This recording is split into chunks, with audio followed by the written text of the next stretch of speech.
नमस्कार मित्रांनो, स्वागत आहे तुमचं हवामान अपडेट्स या यूट्यूब चॅनलवर। मित्रांनो, वातावरणात अचानक मोठा बदल झालेला आहे। मित्रांनो, आज दुपारनंतर व मध्यरात्री 15 ते 20 जिल्ह्यामध्ये या ठिकाणी मुसळधार स्वरूपाचा ढगफुटी सदृश पाऊस होणार आहे। आपण या व्हिडिओमध्ये सविस्तर अंदाज जाणून घेणार आहोत कोणकोणत्या जिल्ह्यामध्ये पावसाची शक्यता असणार आहे। तत्पूर्वी तुम्हाला विनंती आहे, तुम्ही व्हिडिओ पाहतायत परंतु चॅनलला अजिबात सबस्क्राइब करत नाहीत तर चॅनलला आता सबस्क्राइब करून घ्या व व्हिडिओला एक लाईक नक्की करा। तर या ठिकाणी आपण विदर्भ पासून सुरुवात करणार आहोत। आज विदर्भामध्ये दुपारी 2 नंतर व आज रात्री या ठिकाणी नागपूर, चंद्रपूर, भंडारा, गोंदिया, वर्धा या जिल्ह्यामध्ये येलो अलर्ट आपल्याला पाहायला मिळते। ढगफुटी सदृश पाऊस या 4 जिल्ह्यामध्ये आपल्याला दुपारनंतर लगेचच पाहायला मिळते।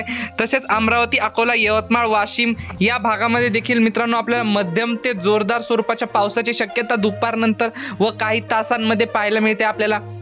तर मित्रांनो, जळगाव, नंदुरबार, धुळे या जिल्ह्यामध्ये हलक्या मध्यम स्वरूपाच्या पावसाची शक्यता पाहायला मिळते। तर मराठवाड्यामध्ये जर पाहिलं तर या ठिकाणी परभणी, नांदेड, लातूर, बीड, लातूर, धाराशिव या जिल्ह्यामध्ये आपल्याला भाग बदलत मध्यम ते हलक्या स्वरूपाचा पाऊस दुपारनंतर पाहायला मिळते। या ठिकाणी केज, बीड, परळी, लातूर, उदगीर, औसा, तुळजापूर, बार्शी या भागामध्ये आपल्याला हलक्या ते मध्यम स्वरूपाच्या पावसाची शक्यता दुपारनंतर व मध्यरात्री लगेचच आपल्याला पाहायला मिळते। तर पश्चिम महाराष्ट्राचा जर विचार केला तर सोलापूर जिल्ह्यामध्ये मध्यम ते हलक्या स्वरूपाच्या पावसाची शक्यता आहे।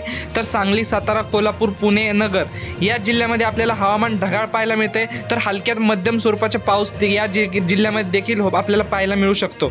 या ठिकाणी जुन्नर, खेड या भागामध्ये हलक्या मध्यम स्वरूपाच्या पावसाची शक्यता पाहायला मिळते। तसेच दौंड, बारामती, जेजुरी, इंदापूर, करमाळा, पंढरपूर, वडूज, विटा, कराड, जत, सातारा, सांगली, कोल्हापूर या भागामध्ये आपल्याला मध्यम ते जोरदार स्वरूपाचा पाऊस पाहायला मिळते। या भागामध्ये देखील हवामान आपल्याला ढगाळ पाहायला मिळते। कोकणपट्टी जर विचार केला मित्रांनो तर कोकणपट्टीमध्ये रत्नागिरी, रायगड, सिंधुदुर्ग, दापोली या भागामध्ये जोरदार स्वरूपाच्या पावसाची शक्यता आज दिवसभरात आपल्याला पाहायला मिळते। तर मुंबई, पालघर या भागामध्ये देखील आपल्याला मध्यम स्वरूपाचा पाऊस पाहायला मिळते। परंतु मित्रांनो, एकंदरीत जर संपूर्ण राज्याचा विचार केला तर आज दुपारनंतर व रात्री या ठिकाणी विदर्भामध्ये आपल्याला पावसाचा जोर पाहायला मिळते। नागपूर, अमरावती, अकोला, चंद्रपूर, भंडारा, गोंदिया या वर्धा या जिल्ह्यामध्ये आपल्याला जोरदार स्वरूपाच्या पावसाची शक्यता विदर्भामध्ये पाहायला मिळते। तर मराठवाड्यामध्ये, पश्चिम महाराष्ट्रामध्ये या ठिकाणी भाग बदलत हलक्या मध्यम स्वरूपाच्या पावसाची शक्यता आज दिवसभरात आपल्याला पाहायला मिळते।